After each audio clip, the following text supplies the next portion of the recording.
There's a cat over here. There's a cat over there. And the wrong one died. And the wrong one died.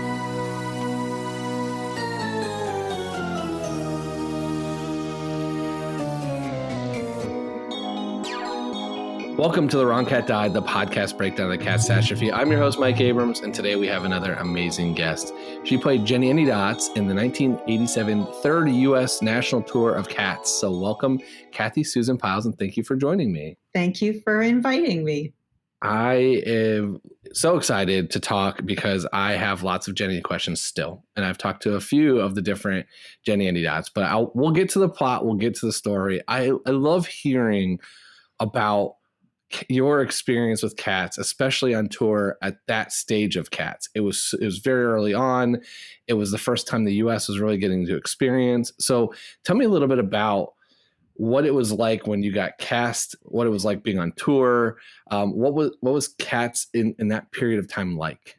All right. Well, I had just come off of 2 national tours. I had done almost a year long with Lauren Bacall in Woman of the Year. And I was the swing in that, which meant I covered 6 other ladies, plus I understudied Marilyn Cooper, who was one of the leads. So I'd done that. And then I went out on tour for a year and 3/4, just about, with 42nd Street. Okay. So it was fun when I jumped onto Cats because I was sort of revisiting a lot of cities around the country. And that's what I love to tell people. Between those 3 tours, I saw most of the United States. And I can tell you the best places to live in the United States and the cities you just want to drive right past. So I might put you on the hot seat. I'm now curious where. Let's start with the good one, actually. Where's your best place to live? Oh, well, there was actually a lot of really, really good ones, but there's a couple really like, ooh. But again, you have to put this in perspective. This was quite a few years ago.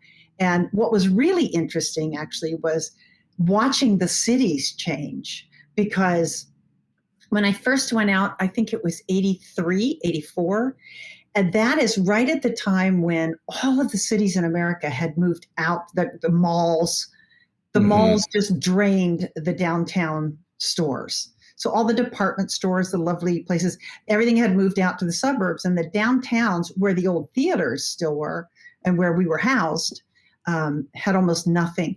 By the time I rolled back through with Cats, which was 87, 88, you started to really see the revival of all of these cities. You know, downtown Detroit on my first tour, oh my God. But you came back 6 years later and these things that were happening. So that in itself, I think, was worth schlepping the suitcases across the country for a total of 15 years, was seeing that. 15 years, wow. So what is the reaction of, let's take a Detroit. What kind of crowd reaction did you get from your first 2 tours versus the Cats reaction? Oh, okay. Well, the first one, of course, was a star vehicle. So that was Lauren Bacall. So people were there to see Lauren Bacall. The script itself, the story in Woman of the Year, really wasn't that self-sustaining. But 42nd Street, that had a cast of 50. And 50 on tour? Yes, wow. Close to 50.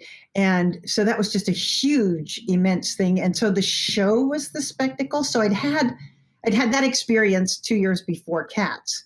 And Cats was very much the same kind of thing in terms of, it was one big spectacle, you know, and the people were there because of the spectacle. And they were 2 completely different experiences for me personally. And some things about each one were great, and some were hard as an actor to do. So that was an interesting setup.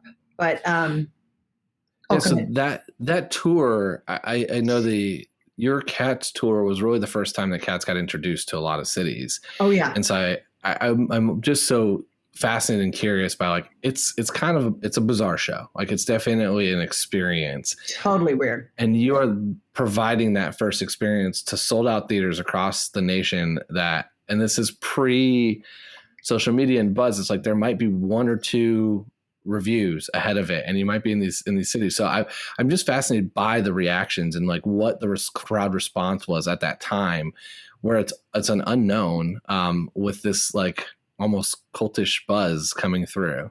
Yeah. Well, again, I keep referencing it off of the 42nd Street tour I had done right before. So we had blasted through all of these cities that had these glorious old theaters in the centers of their downtown, but they hadn't been used for years.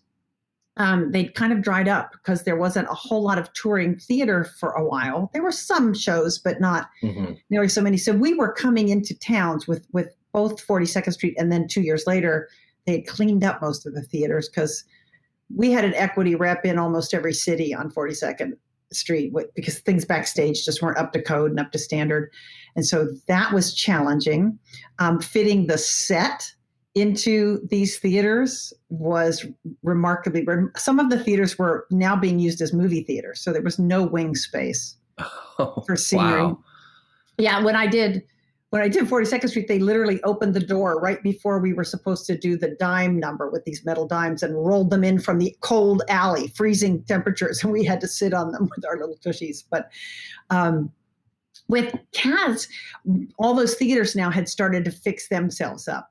But the cities were still, I think, just remarkably enthralled with this show. And I think, I mean, the big joke always is that why did Cats run so long in New York? Why did that song go on for years and years and years, right? And I think it's just because everyone has a cat or knows someone who has a cat, so it's like it's a weird thing to relate to, but people can. And second of all, it was completely unnecessary to translate. So any foreign language, I mean, they talk about the Japanese tourists supporting it in New York for years, because you didn't have to be a competent English speaker to appreciate Cats. It was so visual. It was it was sort of visual overload, you know. It is. And I think that's what having seen it the first time in New York, and then knowing that like, wow, this is going to be the first introduction to it, thinking back to your tour of like, that's the first introduction to this city, to this experience where it's so different, not like anything else that's around. I like am fascinated to hear that aspect of it, because I don't know anybody here where I'm from that went to that tour. I know it came through Chicago and a lot of the other Midwest cities. And I have been able to find some of the reviews, which was very fun to kind of see these like archived old reviews that were someone like scanned in from your tour, but it sold out in minutes. Sold out like so quickly. And so the buzz was there in a time where the buzz was like very different than current buzz, and so that's a very cool thing to be a part of. Yeah, it was. People would stand outside the stage door. It's just strange groupies, wanting you to sign their program. And I mean, that was always my running joke in the show is I had in 42nd Street, I had played a supporting role. And it was a real identifiable role. And so when I'd come out the stage door, everybody knew who I was. But I would come out the stage door in Cats, and there would be a group of people out there, and they'd go, oh my God, you were so wonderful. You were fantastic. Which one were you? Yeah. No idea. And I would try to explain who Jennyanydots was. And the funny thing about Jenny is that she has a lot to do in about the first 30 minutes of the show. And then she sits on the tire for the next 2 hours. So they don't. If I would try to explain which number I had done, what I had, they just would look at me and go, oh, okay. So then I started just saying. They'd say, "Which one were you?" "Oh, I was the white cat." And they'd go, "Oh, okay. I was not the white cat. I was 5'8". The white cat was like 4'3". I thought you were going to say, because did your cast do the cockroaches or mice tap number? Yes, we did. They did, but I was not in. Well, oh yes. The cockroach. There's the peaks and the pollicles, which is the one. So that's later, right? And that's with weird. Gus. And then there's the whole Siamese thing in Act 2, which got cut, I think, in the subsequent. It was not. Yeah, it was not in the one I saw. Yeah, they took that out. Yeah, my frame of reference is the 1998 movie and the 2016 cast, or like Broadway revival Yeah. because that's all I've seen. Yeah, it was different. I've heard enough now, but and then the current movie, like the Oh no, don't even go there. Oh my God, I tried. But okay, we'll maybe come back to that. but I do like I did. That would be the way I would describe Jenny. It was like, oh, which one you say? It's like it's the one that shed the coat and that did the really cool tap number with I think it was cockroaches or mice in the version I saw. Yeah, the cockroaches. Yeah, which is my New York nightmare. Yeah. Was cockroaches there. So I was like, it was a very memorable piece of the show for me because I was like, oh, that's not like, that's what I don't want to ever have happen in New York. It's like when I moved to New York, I was like, oh, I just don't want cockroaches. That's all I was. So it was a little traumatizing. Yeah. But tell me about what you were told about the story when you're going on this tour, because I do think like it's such a polarizing plot line, which is what I've spent a lot of time trying to decipher. And I know you get, as a cast member, a little bit more inside information. So I'd love to hear what you were told. Well, yes and no. I replaced into the national tour at the 6-month mark. At the 6-month mark, because you sign a contract for 6 months when you're in those shows, they had a bit of a bailout. I think 6 or 7 people left. At that 6-month mark. And so I came in and I was pushed in really quickly. And so they didn't give you any, I mean, they have to give you some, right? Like that's how you kind of how to loosely play her. You get several afternoons with the choreographer and then like maybe one afternoon with one of the stage managers who gives you their rendition of stuff. And the funny thing for me was there was a whole bit that I had to do about watching. It was sort of a pantomime-y thing in the beginning when Munkustrap is describing, he's singing the first part of the song and she's walking around doing stuff. And there was all this mime in it. And I kept saying, okay, I'll do it. You know what? It just didn't make any sense to me. And I was supposed to be watching the feather fall and all these things with moving my head and doing all this mime. And finally, I found out that the girl who had played it in the first national, I think, had been a pantomimist. She was really, really, really good at pantomime. And so she had created this bit, and that was now for every subsequent Jenny had to do this thing. Was standard. Okay. Yes. And there's actually a rider that you have to sign in the contract at that time that said any bit that you develop becomes the property of the show. So if you created anything and they liked it and they kept it, they could pass it on. That was part of the standard rider. So that was interesting. So I do know a little bit about the show. I had seen it originally when it first opened in New York. And then I was actually doing an industrial show in the Bahamas Bermuda. I think I was in Bermuda when I got a phone call from the casting director, Vinny Liff, and he said, "Hey, Cathy, can you be in Baltimore on Tuesday to go into Cats?" And I said, "Well, Vinny, it's Saturday and I'm in Bermuda." "I know. Can you be in Baltimore on Tuesday?" I said, "Okay, okay." So I flew back the next day because it was an industrial show I was doing, and it was done. And then on Monday night, because at that time Cats had a Monday night performance in New York, and I went to see the show. Now, mind you, I had a back surgery the year before.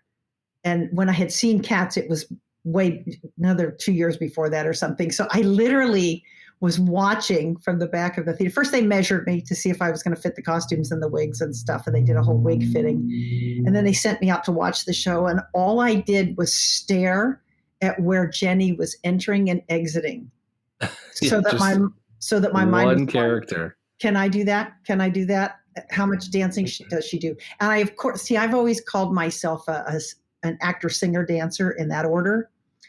I was very late to come to dancing. And so I was sitting there watching to say, can I really do this show? Can I really do this? Because I had auditioned for it 6 months before and not been cast. Mm-hmm. So I had just put it out of my mind. And so I literally watched it. And then they got to the Jellicle Ball. And that's when everybody's dancing all over the place. I mean, I watched the tap number and I'm like, that I can do. Tap I can do. Piece of cake, that I got. Because I just come off of 42nd Street. And so when the Jellicle Ball happened, I was staring at, because it's like 12 minutes long. And I was like, it's a workout. When does she enter? When does she exit? And then I looked and she was like, wait, she just exited stage left. And I would wait and I was waiting. She's still gone. She's still gone. Okay, still gone. Oh, damn, there she comes. And she'd come on from stage right and be in the next part. I was like, okay, so I'm going to have to learn that. Because I was quickly trying to analyze, do I have the physical stamina to do this crazy thing? Because I was also a bit older than most of the rest of the cast. So, and not being a premier dancer, I was just panicked. But yeah. I think that was when I did see it the first time. And I spent a lot of time a little peeved at the plot, which is very well documented at this point. Okay. But I did walk out saying that was one of the most physically demanding things I've watched anybody ever do, like live, and coming from someone who watches a lot of sports and everything else, I was like, yeah, these athletes, they train for that. I was like, oh no, these athletes and dancers trained for this. Like that took so much effort and so much movement, and to do it in that costume with all that makeup on and everything else of like the acting, was it the felinity of like trying to also be on crawling around, like it is, and it is a lot. And it was really, really like, that was one of my biggest takeaways, besides my anger of Grisabella being the wrong choice, is I walked out saying, wow, that is peak performance of people doing something that they're highly skilled at that most people can't do. Yeah. And it's structured, I think, in a way that people don't realize. When you look at it, you think, oh my God, everybody can sing, dance, and act. And when you actually break down the structure of each character, you can really see that there's one strength, one super strength, and a secondary medium strength, and one not so important. And there really are only a few that have to be absolute triple threats, that have to do all three things absolutely the same. Because like I said, Jenny had to be a singer, and she had to be able to do the tap dance number and be funny. But she didn't have to do a whole lot of that Jellicle Ball. So, well, and you have the pantomime now. Yeah, just the pantomime. So you got to do a little more. I am a little fascinated by that little aspect of it. What else was created? Did you create anything that they were like, that they took from you because of your contract? Or do you know of any of the other things that kind of the legacy preserved because of that rule? Well, I think all of it, anytime there's an original cast, just like with Hamilton recently, there's an original cast, they have contributions that they make to the show. And if I'm not mistaken, Hamilton had a whole lawsuit about trying to make sure that entire first initial cast was granted a royalty of some sort for their contributions to the show. And that had never happened before that I'm aware of. But so pretty much everything you throw in there in an initial rehearsal. But I did not have to do that 6 weeks of crawling around and sniffing each other that everybody else talks about, since I was thrown in so quickly. Yeah. So how would you describe Jenny? Oh, so this, yes. I did listen to one of your previous podcasts, and the person had done Jenny in the 2016 tour, I think. I did. I talked to two from the 2016 tour. Anyway, I do it. Yeah. I only heard the one, and she was sort of saying, well, everybody else played Jenny as this old crotchety cat. And I was like, no, we did not. Yeah. Hello. She's like, well, we played her much younger than those original people. And I was a little taken aback by that, because my take on her, and again, we played other cats. We played neutral kind of people until we had that step out moment, which was really, because I played the Gumby cat, which is what Jenny plays. And the Gumby cat is supposed to be the fat, sassy cat who sits in the sun, the one that just lazies around all day, but then comes alive at night, is very nocturnal. But I think I played it with a lot more youthful energy than was implied by your other guests. It was either Eloise or Sarah, are the two that I talked to that were Jenny's. Yeah. And I'm now very curious which one. So I'm not sure. But I just thought they made it sound like all us original people were really crotchety. I mean, Anna McNeely was the original, right? And she was this amazing soprano. And so she's one of the two people that had to hit that high C. But that got changed in the touring companies. If they cast a Jenny, well, actually, at one point on our tour, 3 of the companies were within a ride of each other. So there was the one company sitting in Chicago, and then there were 2 companies touring, and we were all close enough together that the producers actually held a banquet and moved us all together on Monday night. So there are photos of the 3 of us who all played Jenny. I'm 5'9". The next girl was 5'4", and then the third girl was Robin. She's like 4'11". So we were completely different physical types. And originally I thought, so it's really, I think, more than people are aware, it was more about your energy, the kind of energy you had. All 3 of us were funny, big smiles, big, perky funny. So that was definitely a part of what they were looking for. Where was that held? I think we were near Chicago. Well, we had to be near Chicago. And I can't remember. We were in Indiana somewhere, I think, actually. I think we were in Indiana. But they brought the 3 companies together on a Monday night for a get-together. And that was pretty freaky. That was a little freaky. I'm going to start asking everybody I know in the Indiana theater world if they were part of the banquet. The banquet, yeah. The Cats banquet. Yeah. Wow. Okay. I want to continue a little bit about the plot. Okay. How would you describe, having been in the show, if someone has not seen it, you've got a friend that's not seen it, they're going to go see the future tour on whatever comes back to Broadway, whenever theater opens back up and it's back on, how would you tell them what they're about to go witness? The first words out of my mouth would be, there is no plot. No plot. Yeah. I mean, seriously, it was based on T.S. Eliot's, series of poems. And so I think that's the big weakness of the show. That's what the creative team spent so much time trying to make it make sense. I mean, I get it. All the cats had very specific personalities. Demeter was supposed to be neurotic, and it's like, well, why was she attacked and raped, or what's the deal there? But so a lot of people think. I mean, that's why there's so much to this show, because, and I think you covered an interesting piece of this, is that like every different cast does it a little different because it depends on the person and the energy and the different vocal range and all these other pieces to it. And maybe they're pulling something because the last person did it and they want to keep that. But because of that, there is almost zero consistency to like what this loose plot actually means. Right. Because I know that when I went in, I was a tap dancer, and not everybody who played Jenny was a really great tap dancer. They could do the steps and stuff, but I mean, they pulled me over on the second day and he goes, "Come here a minute, I got something for you." And he gave me a whole extra thing to do across the floor. And he says, "I give this to the people who can tap dance."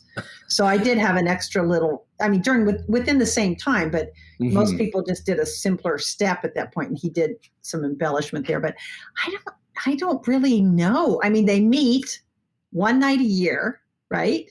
In the junkyard, to choose the person who's going to the Heaviside Layer. Now, is there ever any question about who that should be? I think that's the $1 million question. Yes. I mean, why is Grisabella the chosen one? Because she's the one that deserves redemption?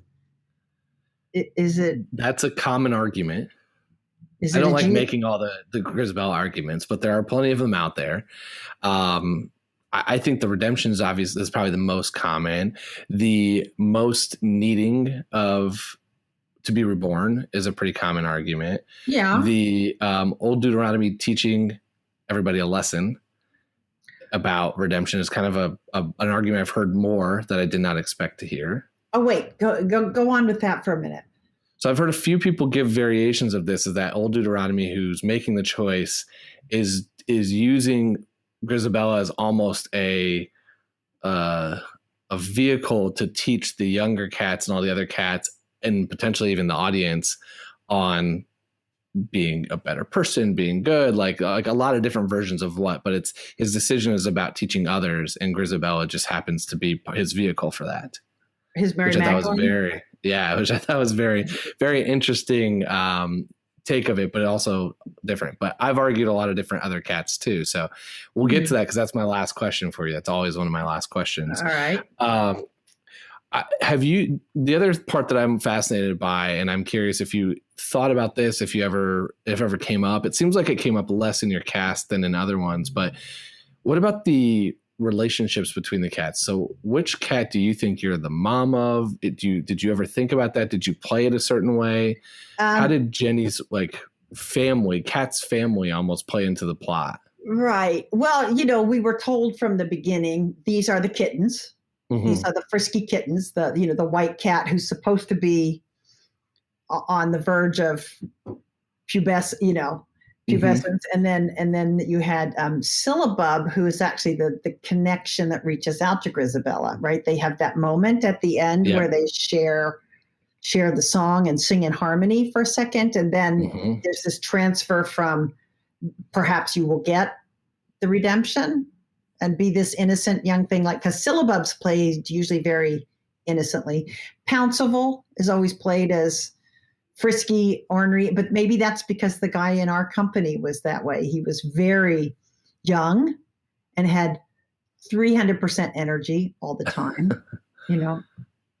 But, so I don't know. I think Jenny was always one of the maternal ones, but honestly, in our company, both Jenny and Jelly kind of were maternal, mm-hmm. maybe.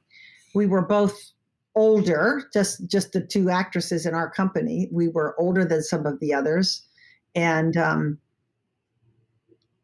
don't know. I think I always had a great relationship. I think I gravitated more to the actor than the character. Okay. Probably a terrible thing to say. But I think it's not uncommon. When you come into a company, you see who's open for you, who's receptive mm-hmm. to you on stage, because you spend hours out there with your arms crossed and, watching somebody else do their thing. I think I probably did feel kind of responsible for Skimbleshanks being a little nuts. Tell me more about that. How are you responsible for that?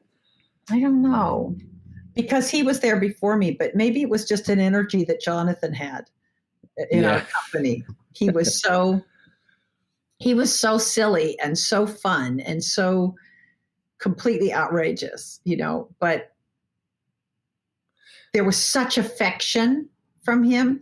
I just viewed him as if you were a mom cat and you'd had a litter, this is the one you liked. Yeah.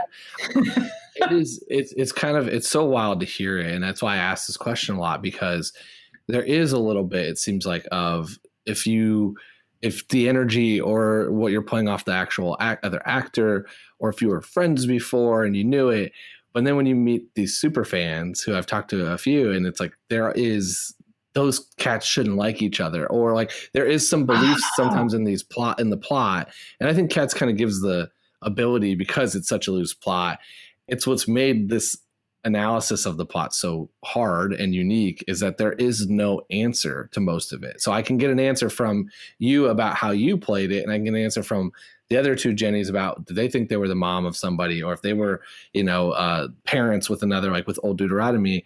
But there's not consistency across shows, and that's a very unique thing. Whereas when I feel like a lot of other stuff that goes on tour or you see over time, it's like, no, that character really is going to play that character. And there's not a lot of variance. There's maybe a little bit of personality or, a little bit of customization, but I'm trying to think of a good example. I don't know enough about Broadway in general, but like I did love the Book of Mormon.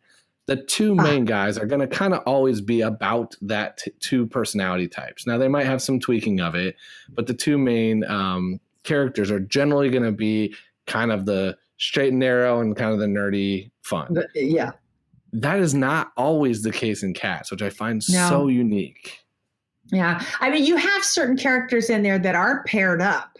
You know, you have the Mungo Jerry, Rumpelteazer, so they are who they are, and they are very connected at the hip in their number. But we had a lot of couples on our tour, roadmances, as we call them. Of course, when you're on tour, roadmans. Yeah, a lot of people were together on our tour. So I'm sure there was a little more connection on stage in some moments. But it was an interesting thing. There are so many cats, I think, in the show that are so well defined. Maybe it's because of just the structure of the way the musical numbers were written. You know, Monkey Strap is always the leader, the guy who, or he's the organizer and the leader and the calm one. And, you know, then you have Bomb Ballerina, who comes in as the sexy cat, who's just the sultry. There's always one of those Marilyn Monroes, you know, but so there's that. But then Demeter is just always, why pair up Bomb Ballerina and Demeter for that number, you know? There are a lot of unanswered questions that I still have about the show. I think that's an interesting one. I think a lot of people think they're sisters. Well, but then the third person thrown in there is Jelly Lorem in the singing. So was it just because those were the three girls that could sing the harmonies when they first opened in London? That's probably a better answer than trying to actually analyze like the cats' backgrounds, because they have that 3-part harmony through that whole thing, and it's, I don't know. Yeah. Again, so many unanswered questions that it's hard to fill in the blanks. I want to touch. I want to hear a little bit about the both benefits you did. So I know that I love hearing a little bit about the benefit you did in on tour, and then how you had a 30-year kind of reunion of it last year, where you're able to reconnect and do something, you know, for the Broadway Cares. So tell me a little bit about the tour one when you were on the road. Yeah. And I'm trying to remember whose brainstorm that was. It might have been Jonathan Cerullo and a few others, but I don't recall how it started to germinate, but they decided to do this. You know, we were right in the middle of the AIDS crisis, and nobody really understood the severity of that and how much it was impacting the theater society. And they just started doing, let's do a tribute to, we did a tribute to Michael Bennett, who of course everyone knew had AIDS and was fairly sick at the time, as I recall. And so we just picked a whole bunch of songs that we liked from that he had been connected to. And it was amazing. And I don't know who did the forework because we were 2 months out from being in Kansas City, which is where we actually did this benefit. And we did it in cohesion with a group in Kansas City that was working on AIDS, assisting people with AIDS. And we had no idea what we were doing.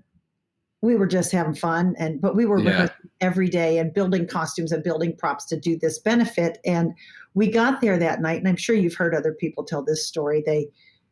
We had to hold the house because they said that the line was literally around the block.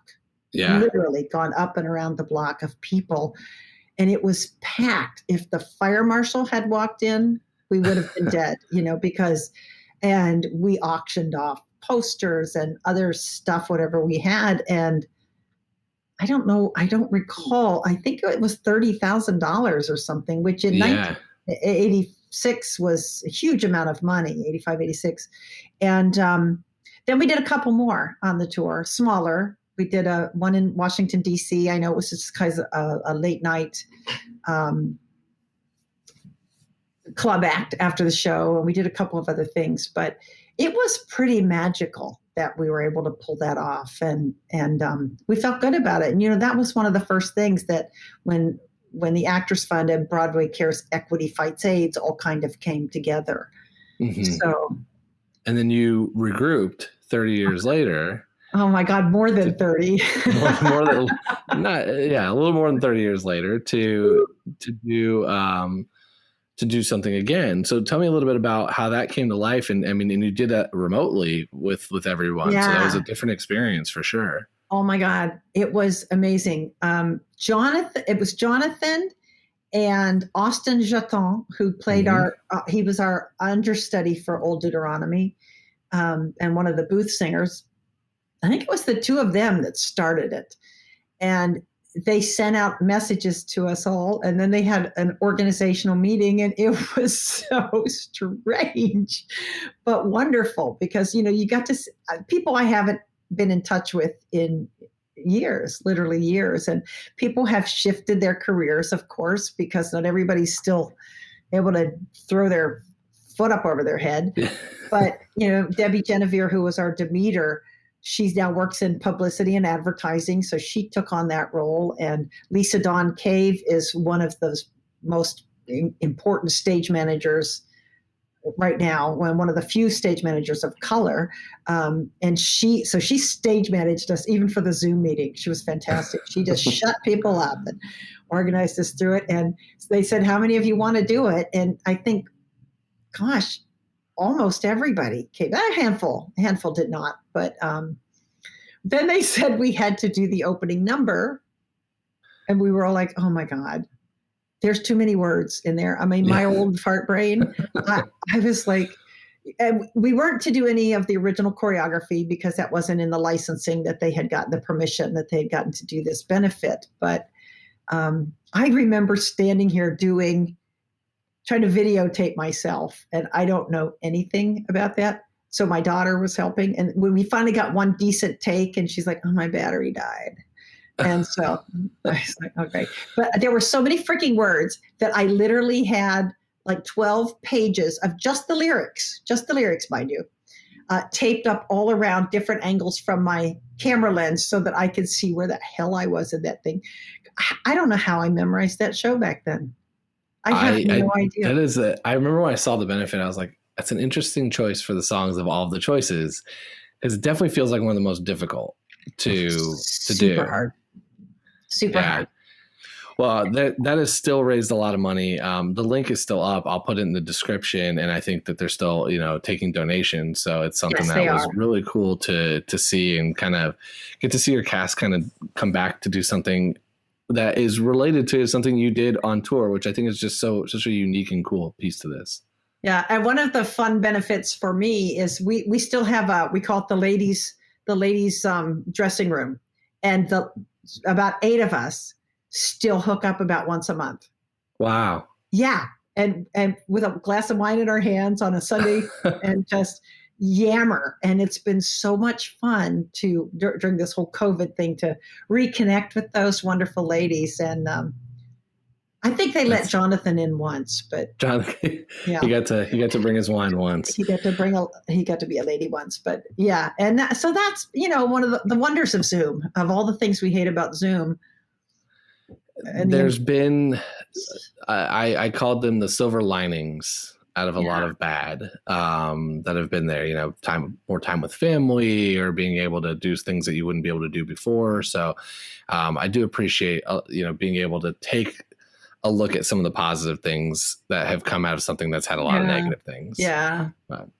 Let's do some rapid fire. If you were not Jenny and you could play one other cat, forgetting vocal range, if the cat's supposed to be male, female, if you could just play any track, which one would you want to do? Well, my fantasy head says I would like to be Bomb Ballerina. Go out there and sing McCavity. But I could never pull it off. But I think that would be it. Grisabella would scare the crap out of me. You don't want to belt it out every night? Oh my God, that thing is in the most incredulous range. And they used to say that they wanted those women to almost feel like that was it. You couldn't do any more. They wanted your range to be so extended that you felt like you were at the end of it. And so they didn't. There are those magical people out there that can just belt all the way up and all the way back down, and there's no break in their voice. I'm not one of them. So, Well, I'm not one of, I can't do any of this stuff. So that's why I asked this question. I'm always like, well, you all have the talent to do probably more than one. I have the talent to do none of them. So I want to say, like, suspend that talent. Which one would just be fun? So so Bombalurina, who's your favorite and least favorite cat? Not actor, just cat character. Well, my favorite's probably Skimbleshanks. There's just, because his stuff just is so random and it comes out of nowhere, and he builds a train, and there's something so creative and funny about that, although I have no idea what that has to do with the plot. But then again, so maybe that's a very common part to a lot of these things. Yeah. Old Gus is kind of sweet just in his ability to reminisce and go back into his, dementia. What about the least favorite? Least favorite? Oh, the one that shoots up out of the floor in the original production.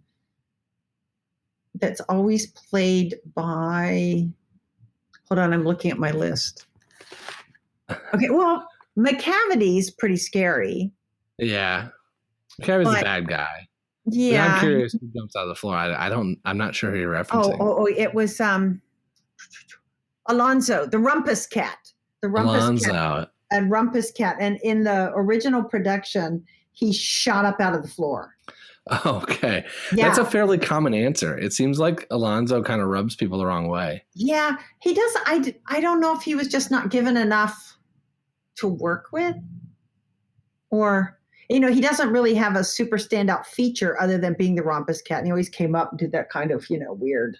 Yeah. That picture is, I've seen that picture many times. Yeah. What about favorite song?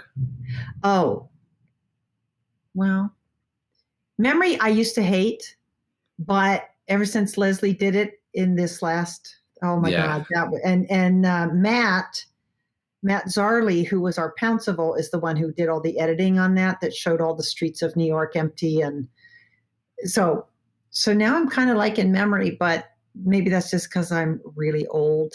I think the favorite song, I like the first part of the Gumby Cat. The first part, okay. Half the song. That part. Okay. I love that, the melody. Yeah. Now the final question, the $1 million question. I've argued that I don't think Grisabella's the right choice. I did just give you a bunch of the arguments for Grisabella. Do you agree that Grisabella is the right choice to go to the Heaviside Layer? And if not, who would you pick? And if you do agree, which of the many defenses of Grisabella would you invoke? Well, I think if you're thinking sacrifice, then it might be one of the kittens. If it's the sacrificial lamb. Which kitten would you sacrifice? I don't know. Between Syllabub and the white cat, and maybe even Cassandra, although she's played a little bit more mature. But between Victoria and Syllabub, maybe, because then you have the sacrificial lamb. I like this argument. I don't think I've had anybody make a sacrifice argument, so I'm always a fan when someone takes a different approach. I don't know. I loved watching, the last moment of the play when Grisabella's finally accepted by the crowd because she's so snubbed by the whole town until that last moment. She goes through and people reach out one by one to touch her, which is what she sings about. Somebody touch me, touch me, touch me. So I don't know. I think maybe one of the kittens. I think that would be impactful, but a little bit freaky for people. Yeah, that might have been a little darker of an ending. way darker. Because we'd see this horrible, rundown, destroyed cat, and we want to see her have salvation. I like your first answer better. I think you should sacrifice Victoria. as part of it. Or you said Syllabub or Victoria as a sacrifice to the Heaviside Layer gods of above. The old Deuteronomy is going to have to choose, and you're going to go young instead of old. That's again kind of the opposite of it. I love it. I think it's great to take a different approach. Yeah. All questions. I'm here for it. I never asked myself any of these questions my entire life. So that's the beauty of the podcasting world, is that questions that should never be asked are being answered many times. Asked and answered very, very much. I thank you so much for humoring me, for also making the first sacrificial kitten argument, which I'm a huge fan of. And for coming on and sharing stories from your time in cats. What great fun. Thank you.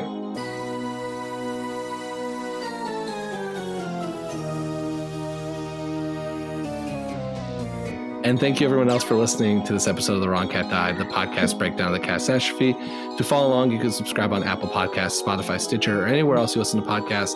Follow us on Twitter and Instagram at The Wrong Cat Died, or check out our website, thewrongcatdied.com.